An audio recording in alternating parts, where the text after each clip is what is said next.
بسم اللہ الرحمن الرحیم۔ حضرت محمد مصطفیٰ صلی اللہ علیہ وسلم کی مدینہ تشریف آوری کے بعد آپ صلی اللہ علیہ وسلم نے یہودیوں کے ساتھ جو معاہدہ جات کیے ان کی تفصیل آج میں بیان کرنے کی کوشش کروں گا۔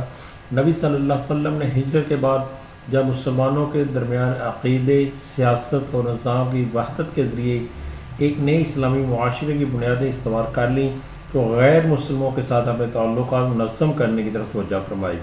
آپ صلی اللہ علیہ وسلم کا مقصود یہ تھا کہ ساری انسانیت امن و سلامتی کی سعادتوں و برکتوں سے بہرہ ور ہو، اور اس کے ساتھ ہی مدینہ اور اس کے گرد و پیش کے علاقہ ایک وفاقی وحدت میں منظم ہو جائے۔ چنانچہ آپ صلی اللہ علیہ وسلم نے رواداری اور کشادہ دلی کے ایسے قوانین مسنون فرمائے جن کا اس تعصب اور غلو پسندی سے بھری ہوئی دنیا میں کوئی تصور ہی نہ تھا۔ جیسا کہ میں پہلے بیان کر چکا ہوں کہ مدینے کے سب سے قریب ترین پڑوسی یہودی تھے۔ یہ لوگ اگرچہ در پردہ مسلمانوں سے عداوت رکھتے تھے، لیکن انہوں نے ابھی تک کسی محاذ لڑائی اور جھگڑے کا اظہار نہیں کیا تھا۔ اس لیے رسول اللہ صلی اللہ علیہ وسلم نے ان کے ساتھ ایک معاہدہ منعقد کیا جس میں انہیں دین و مذہب اور جان و مال کی مطلق آزادی دی گئی تھی، اور جلا وطنی، ضبطی جائیداد یا جھگڑے کی سیاست کا کوئی رخ اختیار نہیں کیا گیا تھا۔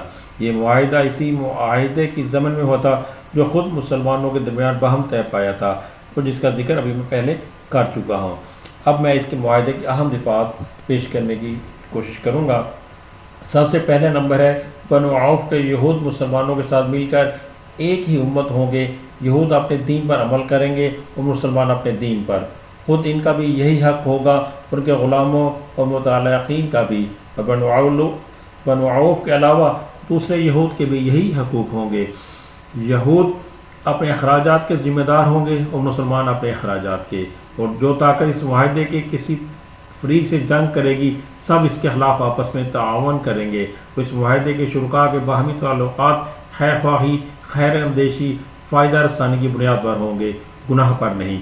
کوئی آدمی اپنے حلیف کی وجہ سے مجرم نہ ٹھہرائے گا، مظلوم کی مدد کی جائے گی۔ جب تک جنگ برپا رہے گی یہود بھی مسلمانوں کے ساتھ خرچ برداشت کریں گے۔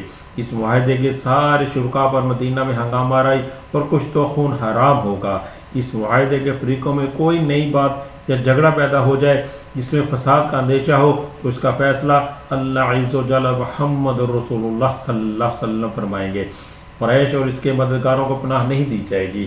جو کوئی یسرب پر دعویٰ بول دے اس سے لڑنے کے لیے سب باہم تعاون کریں گے، اور ہر فریق اپنے اپنے اطراف کا دفاع کرے گا۔ یہ معاہدہ کسی ظالم یا مجرم کے لیے آڑ نہ بنے گا۔ اس معاہدے کے طے ہو جانے سے مدینہ اور اس کے اطراف ایک وفاقی حکومت بن گئی جس کا دارالحکومت مدینہ منورہ ہے، اور جس کے سربراہ رسول اللہ صلی اللہ علیہ وسلم ہے، اور جس میں کلمہ نافذہ اور غالب حکمرانی مسلمانوں کی ہے۔ اس طرح مدینہ واقعتاً اسلام کا دارالحکومت بن گیا۔